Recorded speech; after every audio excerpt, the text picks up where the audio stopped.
Olá, queridos amigos, boa noite, sejam todos bem-vindos ao nosso estudo do Evangelho.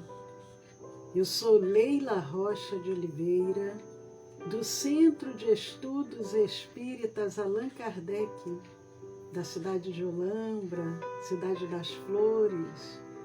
Hoje é dia 11 de maio de 2021. E como todas as terças-feiras, às 20 horas, nós temos o nosso encontro, estudarmos o Evangelho à luz da doutrina espírita. Nós vamos mandando um abraço muito carinhoso para Marilac, para o Pedro, Erli, Inês. Que bom! Os amigos estão chegando. A equipe espiritual de Dr. Bezerra de Menezes já se faz presente e os amigos encarnados. E nós vamos, para a nossa preparação da noite de hoje, lermos um pequeno trecho do livro Vinha de Luz, por Emmanuel e Francisco Cândido Xavier. Boa noite, Regiane. Saudades, há quanto tempo? Marina. Sejam todos muito bem-vindos. Nós abrimos na mensagem 114 do livro Vinha de Luz, o quadro negro. É uma passagem de Jesus falando, e o evangelista João transcreve no capítulo 16, versículo 4. Mas tenho-vos dito isto, a fim de que, quando chegar aquela hora, vos lembreis de que já vô-lo tinha dito. Jesus, repetindo a fala do Mestre. Mas tenho-vos dito isto, a fim de que, quando chegar aquela hora, vos lembreis de que já vô-lo tinha dito. Jesus, João, capítulo 16, versículo 4. Emmanuel nos traz a seguinte reflexão. Referia-se Jesus aos próprios testemunhos, entretanto, podemos igualmente aplicar-lhe os divinos conceitos a nós mesmos, desencarnados e encarnados. Cada discípulo terá sua hora de revelações, do aproveitamento individual. As escolas primárias não dispensam o habitual quadro negro, destinado às demonstrações isoladas do aluno. À frente do professor consciencioso, o aprendiz mostrará quanto lucrou, sem os recursos do plágio afetuoso entre companheiros. Sobre a zona escura, o giz claro definirá fielmente a posição firme ou insegura do estudante. Ó vós que ides ao quadro negro das atividades terrestres, abandonai o giz escuro da desesperação. Escrevei em caracteres de luz o que aprendestes do Mestre Divino. Revelai o próprio valor. Lembrai-vos que instrutores benevolentes e sábios vos inspiram as mãos. Abençoai o quadro negro que vos pede o giz, de suor e lágrimas, porque junto dele podereis conquistar o curso maior. Mensagem linda, profunda, como sempre. Senhor, aqui nos encontramos reunidos em Teu nome, com gratidão pela oportunidade de podermos estudar a Tua mensagem à luz da doutrina espírita. E te pedimos, Senhor, sê conosco, nos envolva com a tua proteção, nos envolva, Senhor, com a tua paz. Que assim seja.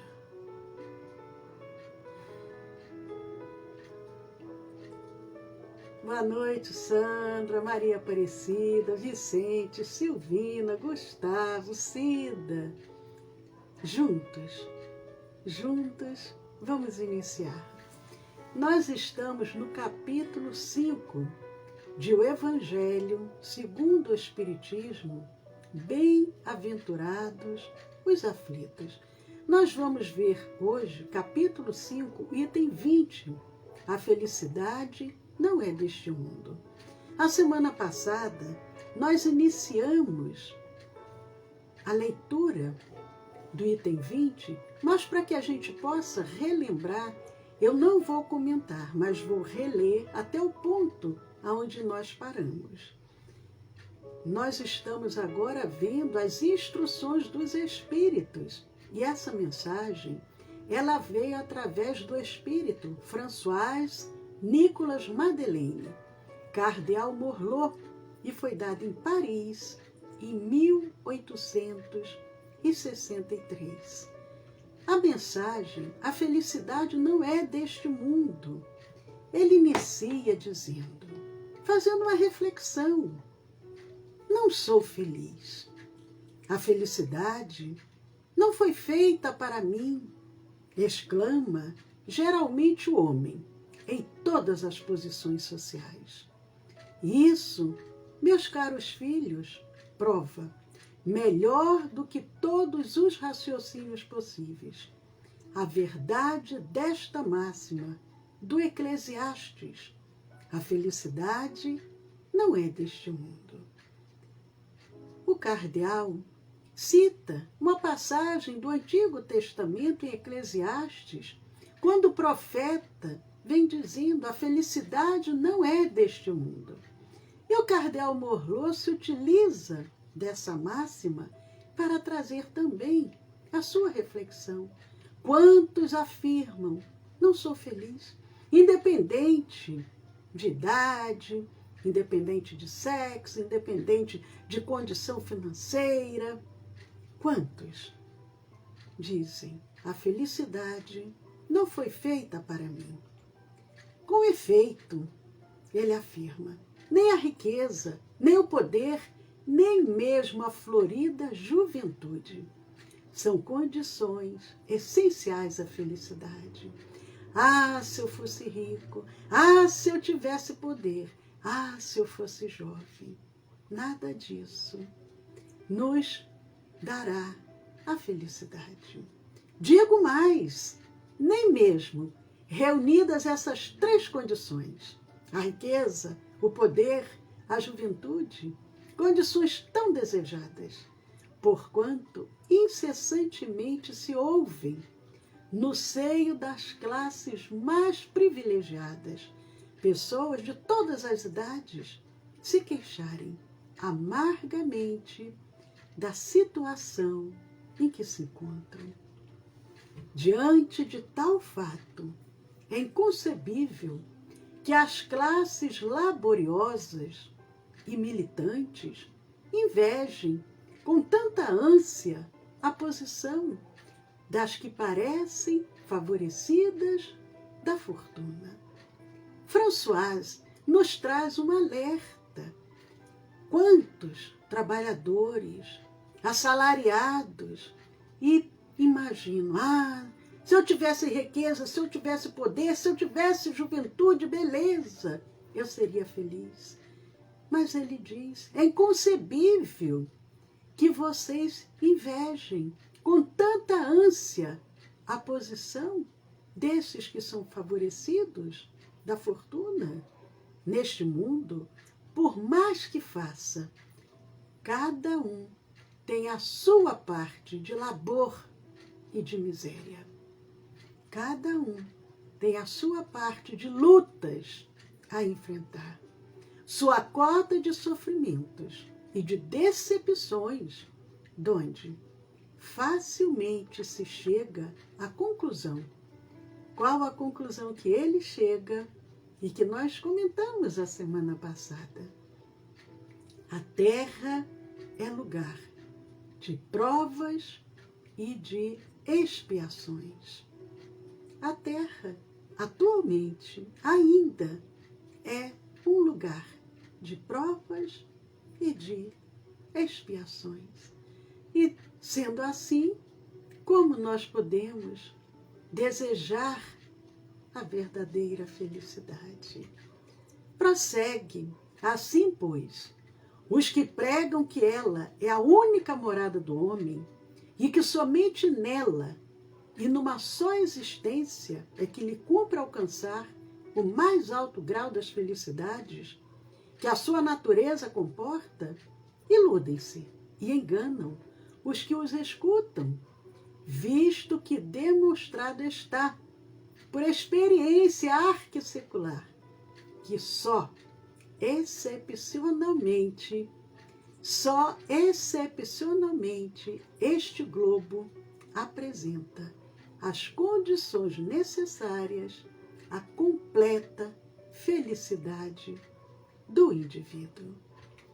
Prossegue ele. Em tese geral, pode afirmar-se que a felicidade é uma utopia, a cuja conquista as gerações se lançam sucessivamente, sem jamais lograrem alcançá-la. Se o homem ajuizado é uma raridade neste mundo, o homem absolutamente feliz jamais foi encontrado. O em que consiste a felicidade na terra é coisa tão efêmera para aquele que não a tem a guiá-lo a ponderação, que por um ano, um mês, uma semana de satisfação completa, todo o resto da existência é uma série de amarguras e decepções. E notai, meus caros filhos, que falo dos venturosos da terra, dos que são invejados pela multidão. Conseguintemente, se a morada terrena são peculiares às provas e à expiação, forçoso se admita que augúreis moradas há mais favorecidas, onde o espírito, conquanto aprisionado, ainda numa carne material, possui em toda a plenitude os gozos inerentes à vida humana. Nós vimos até aqui a semana passada, comentamos, o cardeal, ele nos dá a esperança dizendo, agora nós estamos num planeta de provas e expiações, mas em outros mundos, mesmo estando num corpo de carne, mesmo estando encarnados, nós temos possibilidade em mundos mais evoluídos do que o atual planeta Terra, encontrarmos a felicidade. Mas, por enquanto, a verdadeira felicidade ainda não é neste mundo. E prosseguindo, ele nos diz, tal a razão porque Deus semeou no vosso turbilhão esses belos planetas superiores, para os quais os vossos esforços e as vossas tendências vos farão gravitar um dia, quando vos achardes suficientemente purificados e aperfeiçoados. A necessidade de fazermos esse caminho o mais rápido, para que possamos alçar esses voos, chegarmos a esses mundos, aonde encontraremos a felicidade que tanto ansiamos. Todavia, não deduzais das minhas palavras que a terra esteja destinada para sempre a ser uma penitenciária. Não, certamente. Dos progressos já realizados, podeis facilmente deduzir os progressos futuros e dos melhores, ou melhor, e dos melhoramentos sociais conseguidos novos e mais fecundos melhoramentos. Essa a tarefa imensa, cuja execução cabe à nova doutrina que os Espíritos vos revelaram. Lembrando a mensagem do Cardeal Morlot, ela data de 1863, meados do século XIX. Mais de 160 anos se passaram.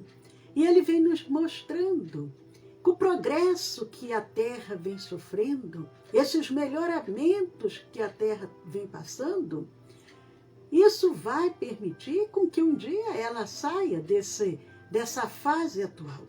E ele nos diz que o Espiritismo, que essa nova doutrina que os Espíritos nos revelaram, o Espiritismo tem uma tarefa imensa, porque com a compreensão do Espiritismo nós vamos trilhar novos caminhos, com muito mais equilíbrio, com muito mais garra, determinação, com muito mais seriedade. Assim, pois, meus queridos filhos, que uma santa, ele nos deseja agora, já caminhando para o final, ele vem agora nos desejando que nós tenhamos uma vida de mais tranquilidade, de mais harmonia. E ele vem dizendo, assim, pois, meus queridos filhos, que uma santa emulação vos anime e que cada um de vós se despoje do homem velho. Deveis todos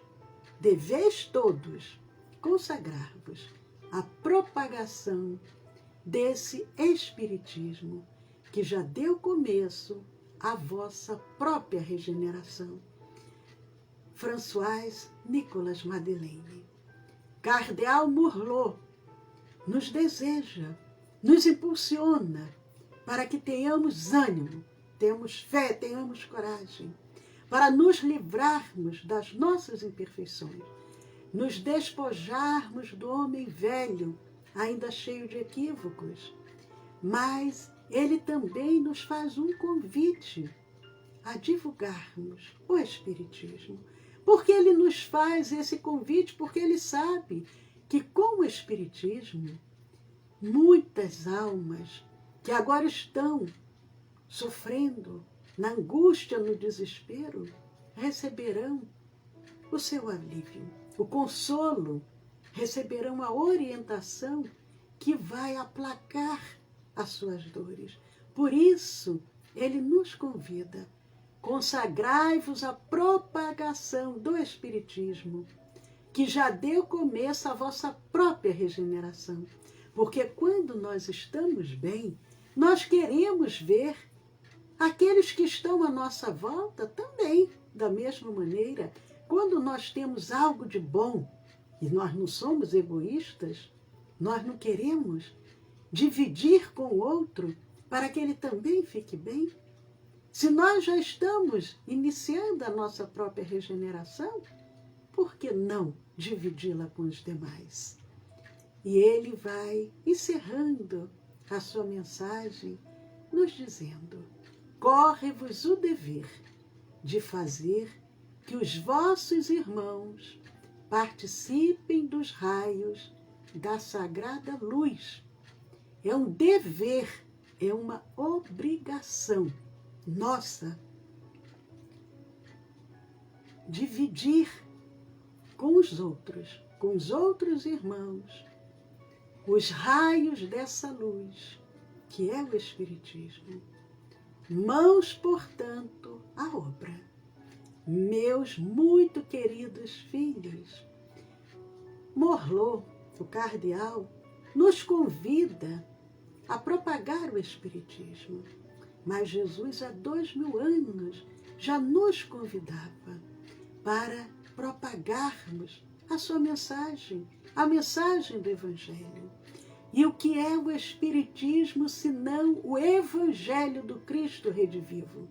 O Espiritismo, ele procura trazer a mensagem de Jesus, a mensagem do Cristo, de uma forma simples, clara, verdadeira, sem nenhum ritual, sem nenhum dogma. Trazer o espiritismo primitivo, ou melhor, o cristianismo primitivo, da mesma forma que Jesus nos legou. E o cardeal nos convida, mãos, portanto, à obra.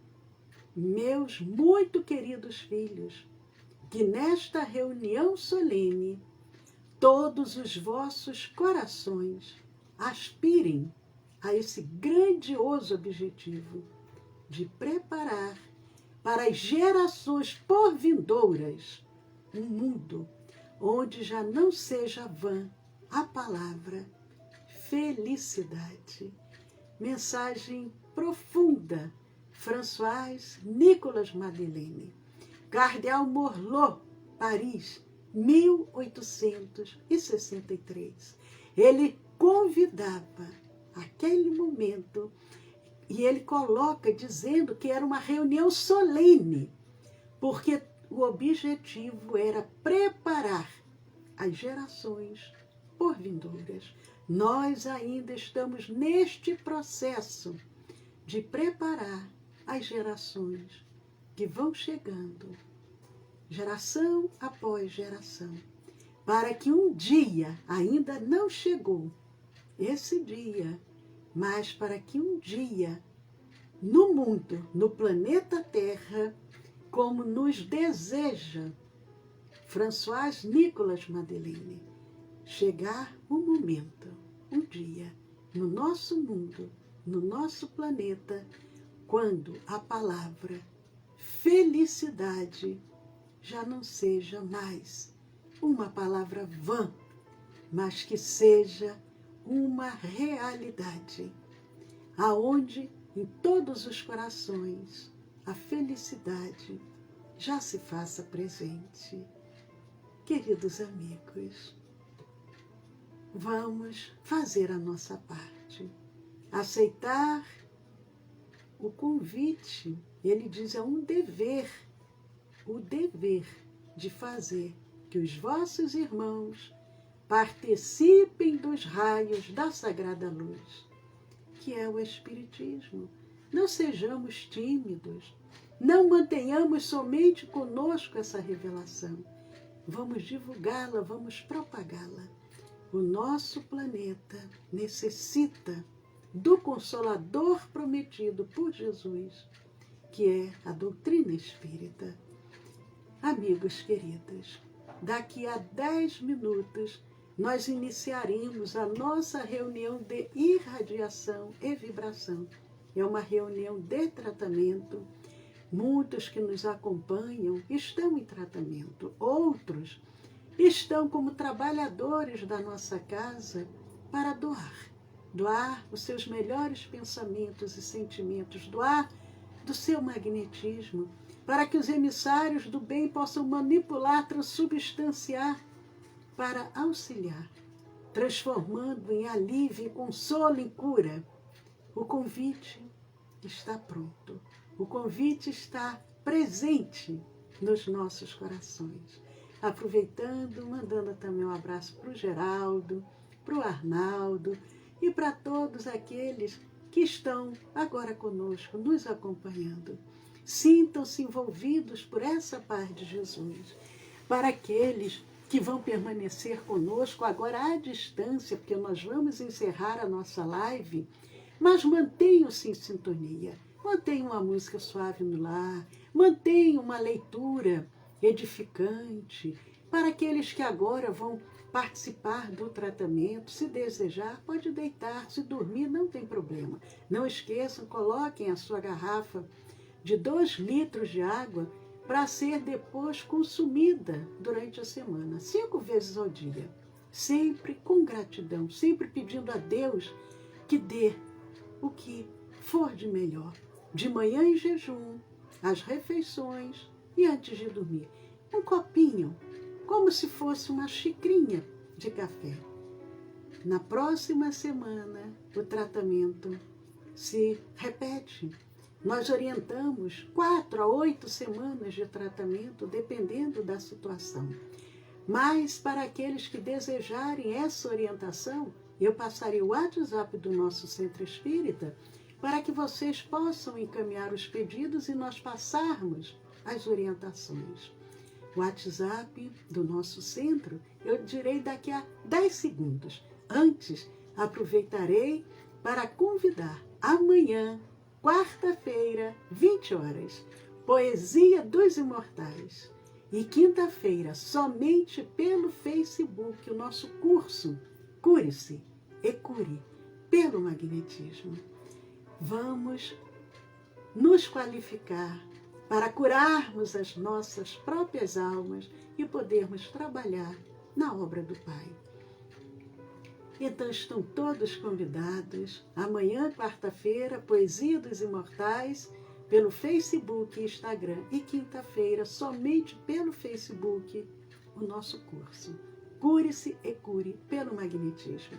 O WhatsApp do nosso Centro Espírita é o 1999 341 6316. 19 é o DDD e o celular 99 341 6316. Obrigado, Gustavo, pelas palavras carinhosas. Que Jesus esteja presente no coração e no lar de cada um de vocês. Até amanhã. Mantenham-se em sintonia. Vamos manter essa grande rede de trabalho no bem. Encerrando aqui, mas o trabalho prossegue à distância de 8h30 às 9h30 da noite. Paz a todos. Até amanhã.